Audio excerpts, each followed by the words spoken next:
touch back onto something that I wrote at the end of the season last season when we were in playoffs, and kind of reflecting on the season, how we got to that point. Where kind of at the end of the season, you're all of a sudden so clear, like, oh well, we should have done this, should have done this, should have done this. And one of the biggest mistakes I think we made was thinking that you're supposed to feel good all the time. And in fact, being an athlete and a competitive athlete, it's very rare that you will feel good. And this concept or this idea or this mistake that we made last season is kind of starting to find its way back into our program again. And I'm a little concerned because that was not too long ago. We were just talking about the idea that you're not actually supposed to feel good. As an athlete, you're constantly pressing your upper limits. You're constantly trying to perform better, trying to perform at a higher level. And it's really hard to manage all the variables of being an athlete. And you guys are in a unique situation where you have to work full-time jobs, and some of you have kids and families and lives outside of roller derby.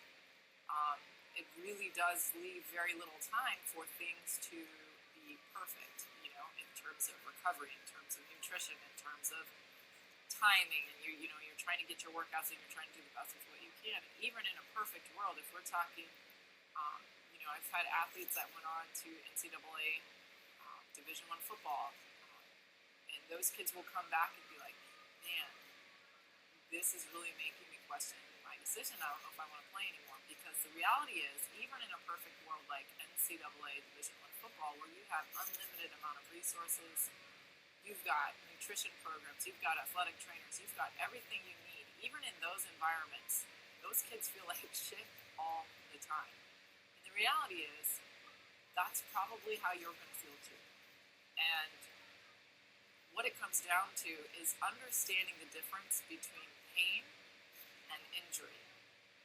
Okay, so there are a lot of things that are going to be painful. It's part of the development process. There are things that are going to be emotionally painful. It's part of the growing process. And there are going to be ego things, like when you get beat by a teammate. There are going to be a lot of painful things that happen to you along your development. And those are all going to come back and compound on how, like, quote unquote, I feel good or I don't feel good. You're not going to feel good because you're going through a lot of these painful things that are important to your development. And it's important to take a step back and remember it's okay to not feel good. And you're actually going to feel bad more often than not. So with that said, we just need to say, where's that line? We need to understand the difference between pain and injury. So if you're sore, that's normal. If you're sore a lot of the time, that's also normal too. Okay? But if you're injured, you need to know that line, and you need to, and that's for every person to kind of know themselves. You just have to be a very self-aware athlete. You just need to find that line. What is the difference between pain and injury? I've been there. I've had a lot of athletes go to this new level of pain where you think you might be injured, and it's like an awakening moment where you realize, holy shit, I can just actually be this sore and not be hurt. And that's really a breakthrough moment. And I think a lot of our players are creeping in that territory where they're realizing that, oh shit, I'm just really, really, really sore. I never thought I could be this sore, but I'm actually not hurt. And so I think it's important to just acknowledge that you're a competitive athlete, you play a contact sport, and you're not going to feel good most of the time. The second mistake, I see a lot of things trickling off of that, is that you already don't feel good. You're kind of mentally sometimes defeated. That it kind of brings up a dark place when you get beat on the track, and you need to be very aware that you're tired and you're fatigued, and you need to not let your mind stray into that area where you just mentally and emotionally implode because you're tired, because you feel like shit, because practice is hard. And like we said before, these are all growth variables. You need to embrace them as growth variables because it will help you make sure that when you are in a situation of failure or defeat on the track, that you don't implode load, that you understand this is a growing moment, this is a moment for me to figure out, do I understand my gameplay? Do I understand my strategy? What am I going to do in these circumstances, and how can I get better? That's where the mind should be.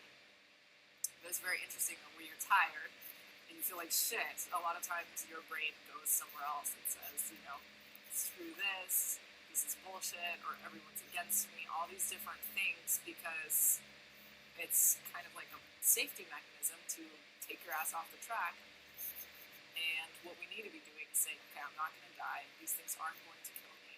I can let my ego be a little bruised, and I can learn and get better and grow. And those are the athletes that end up being more successful. So two kind of not so nice things for this week is that, number one, you're not always going to feel good, and number two, failure is necessary. So don't avoid failure. You need to embrace it, and you need to embrace feeling like shit, because it means you're growing as an athlete. It means that you're probably about to have a breakthrough moment, especially if you're mentally feeling really defeated. It means you're thinking. Somebody who's not engaged, who's not mentally present, cannot be defeated.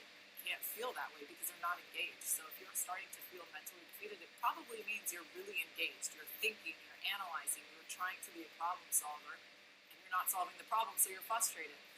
That's okay. It means that at least you're thinking and engaging, and eventually one play or one practice is going to come along where you're like, have this aha moment, and you break through, and you've problem solved, and you've racked your brain for so long that now you see it differently.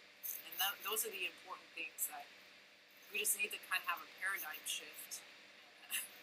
Speaking to some people in my group here, we need to have a little paradigm shift where we start embracing feeling like shit, and we start embracing failure, because those are part of the growth process. So that's where I think this week's focus should go, is that as practice is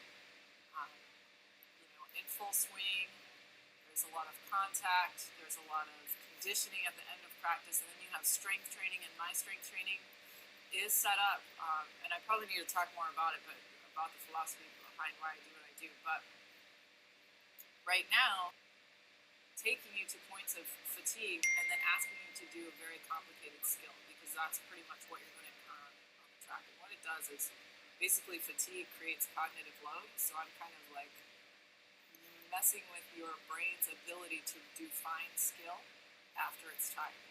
So I want to load your brain up, you're tired, you're fatigued, and then I ask you to do some kind of fine skill, which might be, whether it's like a cut jump, and I want you to still land properly. And again, hopefully by now we've been building up. We first learned to land, we learned to change direction, we progressively learned to do these things, so it should be safe by now for us to do this. But that is the point of it, is that I'm trying to create a cognitive load for you and ask you to perform and execute under a fatigued state. And one thing that I think we made the mistake of last year was that we were overly cautious about, we were really trying to focus on developing our strength and power, so we were overly cautious with the recovery. We were providing ample amounts of recovery in all these ideal situations. And the reality is, when you're on the track, there is never going to be an ideal situation. If your opponents are doing their job and doing them well, they're going to shut down every ideal opportunity that you have. And so you're going to have to learn to make do with imperfect scenarios. You're going to have to try to figure out how to make the most of something that maybe is not your perfect scenario. So that's kind of where the training is. We'll freshen you up and then a little bit here, but we really want to start transitioning this season into something that I think we didn't do. I mean, we were strong, we were powerful, but this season compared to last, I want to make sure we do more of the repeat performance efforts, like not spending so much time being fully recovered. I want to do more of the repeat power stuff. We will get into that, but just keep in mind that also is going to be exhausting and frustrating. So that's where I think our focus is for this week. We've had a couple of things happen this week that I think just need to be readdressed and refocused. Is that you play a contact sport, you are highly competitive athletes, you are not going to feel good most of the time, and that is just the nature of the game.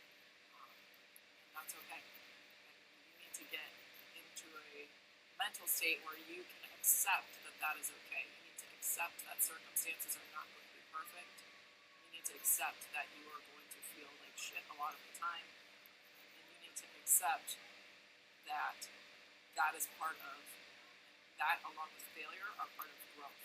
And change your paradigm, how you look at failure, how you look at fatigue, how you look at these defeating obstacles as I'm doing this in a setting with my team so that when I get out there with my opponent, if I fail every which way with my team, when I get on the track with my opponent, there's no way I can fail because I've figured out every dead end that there is, and I've already done it in practice. So if you're having that moment in practice, you need to just embrace it because at the end of the day, you're with your teammates, and you would rather fail and be defeated and have these mental blocks and have these failure or imperfect moments happen with your team before anything. Get all this shit out before you actually get in a competition environment.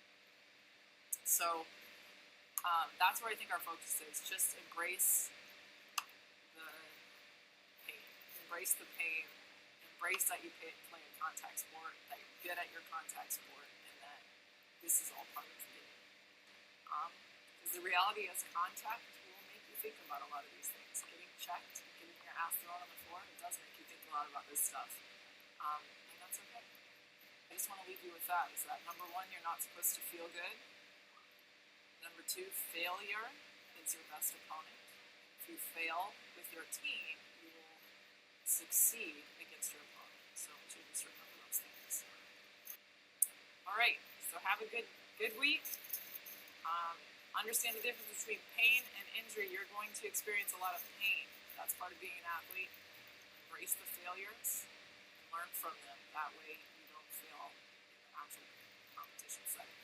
Okay?